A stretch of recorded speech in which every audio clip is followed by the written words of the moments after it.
1997 मध्ये मोठा बदल करण्यात आला आणि TPDS ची सुरुवात करण्यात आली.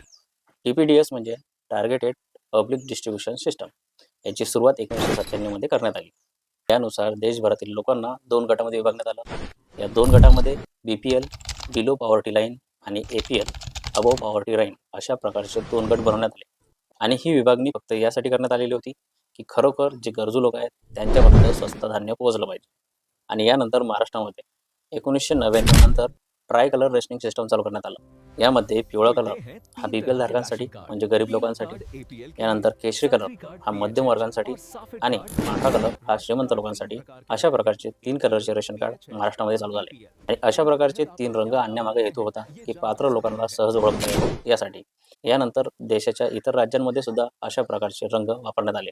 आणि यानंतर इसवी 2000 मध्ये एक महत्त्वाची योजना आली आणि ही योजना होती अंत्योदय अन्न योजना. ही योजना सर्वात गरीब लोकांसाठी होती. या योजनेनुसार प्रति महिना 35 किलो अन्नधान्य मिळणार होतं.